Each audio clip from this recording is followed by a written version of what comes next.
Hello students, कैसे हैं आप सभी? आशा करती हूँ सभी स्वस्थ होंगे और पूरी मेहनत के साथ अपनी तैयारियों में लगे हुए होंगे। तो माई सेल्फ डॉक्टर मोनिका डांटिया, आज मैं आप सबके सामने एक विशेष मकसद को लेकर सामने खड़ी हुई हूँ, जिसमें से पहला मकसद है कि मैं आप सभी के माइंड में जो इकोनॉमिक्स को लेकर, अर्थशास्त्र को लेकर एक बहुत बड़ा डर बना हुआ है कि कैसे हम उस सब्जेक्ट को करें, कैसे उस विषय को सामने लेकर आएँ। तो मैं आपको यही कोशिश करूँगी अपनी वीडियोज़ के माध्यम से कि उस सब्जेक्ट को कैसे आप ईज़ी तरीके से कर सकते हैं। मैं काफ़ी सालों से इकोनॉमिक्स यानी कि अर्थशास्त्र को कॉलेज लेवल पर पढ़ा रही हूँ, लेकिन ऑनलाइन मोड पर आने का मेरे कुछ अलग ही मोटिव है, जिनमें से एक मोटिव मैं आपके सामने आज रखती हूँ। एक मोटिव है आईएमए, यूनाइटेड माइंड्स एकेडमी, जो श्री गंगानगर के स्टूडेंट्स के लिए एक गोल्डन अपॉर्च्युनिटी लेकर आई है। अब आप यही पूछेंगे कि सभी एकेडमी तैयारी करवाते हैं, तो इसमें ऐसा क्या अलग है कि स्टूडेंट्स इसकी तरफ जाएँ? तो यहाँ पर खुद आरएएस, आईएएस सिलेक्टेड टीचर्स द्वारा आपको तैयारी करवाई जाएगी। यहाँ पर आपको हिंदी, इंग्लिश दोनों मीडियम में तैयारी करवाई जाएगी, प्लस आप अपनी ग्रेजुएशन के साथ-साथ आरएएस और आईएएस के लिए तैयार कर सकते हैं। तो चलिए फिर शुरू करते हैं अपने इकोनॉमिक्स से। तो सबसे पहली बात अगर देखी जाए कि क्यों इकोनॉमिक्स? क्यों हम अगर आरएएस, आईएएस की तैयारी कर रहे हैं, यूपीएससी लेवल तक की तैयारी करते हैं, तो हमारे लिए क्यों इकोनॉमिक्स को, क्यों अर्थशास्त्र को समझना या जानना ज़रूरी है? तो उसके लिए हम सबसे पहले नज़र डालते हैं हमारे प्रीवियस ट्रेंड पर, यानी कि जो भी प्रीवियस आपके आरएएस के एग्ज़ाम्स हुए हैं, जिसमें हम बात करें अगर आरएएस 2013, 16, 18 और 2021 की, तो जैसे स्टूडेंट्स को पता है हमारे इकोनॉमिक्स के 2 पार्ट में डिवाइड किया जाता है। एक आती है आपकी भारतीय अर्थव्यवस्था यानी कि इंडियन इकोनॉमी, दूसरी आती है आपकी राजस्थान की अर्थव्यवस्था यानी कि राजस्थान इकोनॉमी। तो अगर 2013 से हम बात करें तो इसमें आपके टोटल 12 क्वेश्चन पूछे गए थे, जिसमें दोनों का ही पार्ट इक्वल था। दैट मीन्स भारतीय अर्थव्यवस्था से भी 6 ही क्वेश्चन पूछे गए और आपके राजस्थान अर्थव्यवस्था से ही। जब 2016 की बात करें तो आप खुद ही देखिए ट्रेंड में कितना चेंज आया है, यानी कि इकोनॉमिक्स के क्वेश्चन आपके 12 से सीधा 22 पर पहुंच गए, जिसमें भारतीय अर्थव्यवस्था से 9 क्वेश्चन और राजस्थान इकोनॉमिक्स से 13।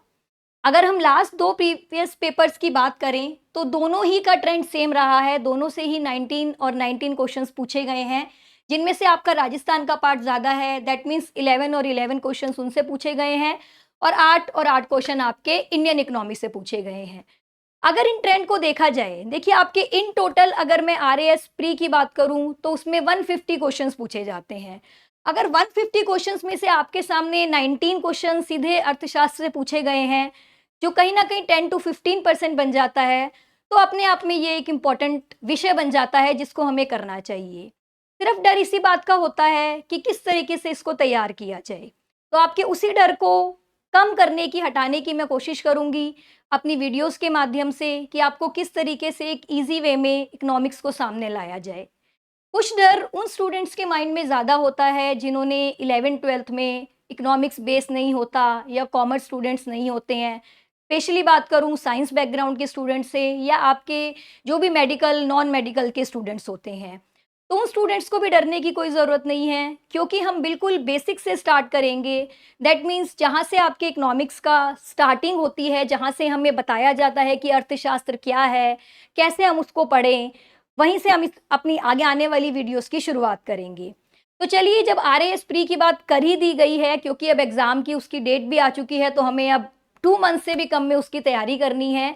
तो सबसे पहले हम आज अपनी इस वीडियो में आरएएस से रिलेटेड जो आपका अर्थशास्त्र के सिलेबस है, आज थोड़ा-सा उसके बारे में बात करते हैं।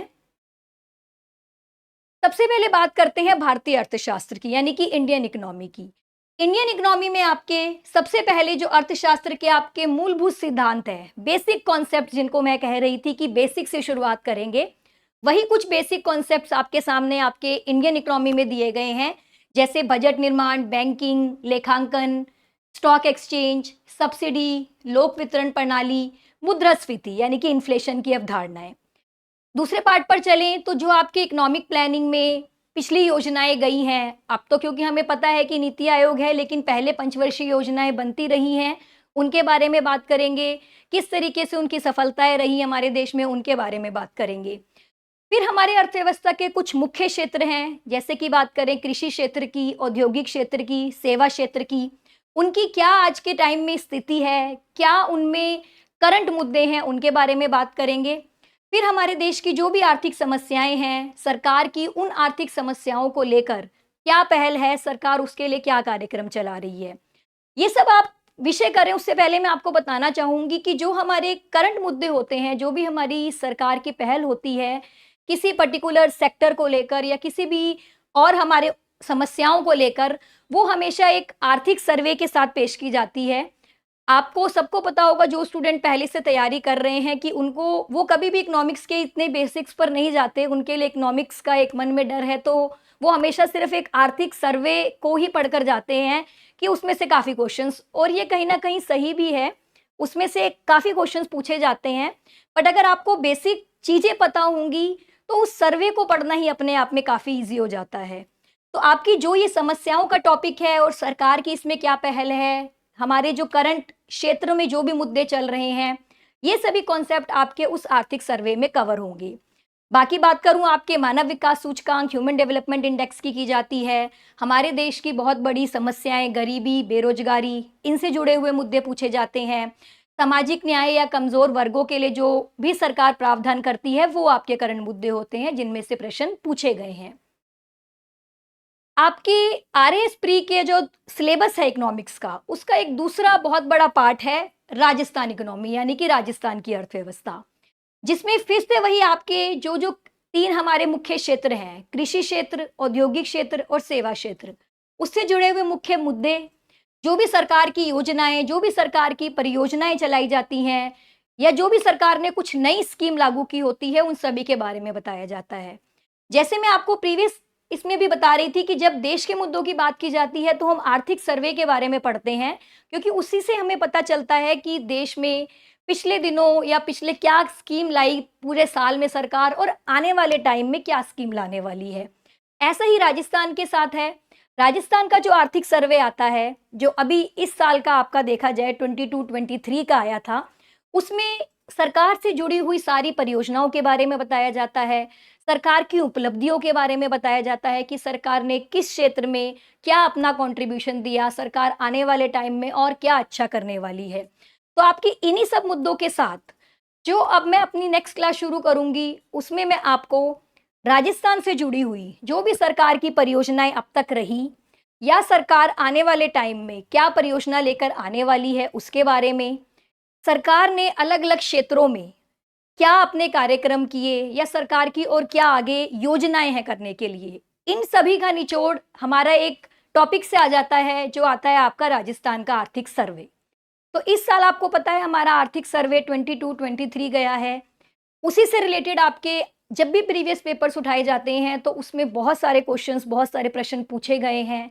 तो अब जो हमारा नेक्स्ट टॉपिक रहेगा, क्योंकि जैसे मैंने अभी बताया कि अब बहुत कम समय में हमें काफ़ी सारी तैयारी करनी है, उसके लिए राजस्थान के इन मुद्दों को हम सबसे पहले सबसे इम्पोर्टेंट टॉपिक हमारा राजस्थान का आर्थिक सर्वे उससे करेंगे, और आशा करूँगी कि ईज़ी से ईज़ी तरीके, क्योंकि आपको पता है आर्थिक सर्वे कहीं भी आप पढ़ सकते हैं, किसी भी तरीके से आपको मिल सकता है। बट हम अपनी क्लासेस में ये कोशिश करेंगे कैसे आपको उसके एक-एक कॉन्सेप्ट के बारे में बताया जाए, उसमें जो जीडीपी या एनडीपी भी अगर बेसिक टर्म्स भी यूज़ की गई हैं, तो वो क्या होती हैं, सबसे पहले आपको उसके बारे में बताया जाए, ताकि आप उसको समझ सकें। तो अब अगली क्लास में मेरी यही कोशिश रहेगी कि आपके सामने कैसे ईज़ी तरीके से राजस्थान के आर्थिक सर्वे को सामने रखा जाए। धन्यवाद।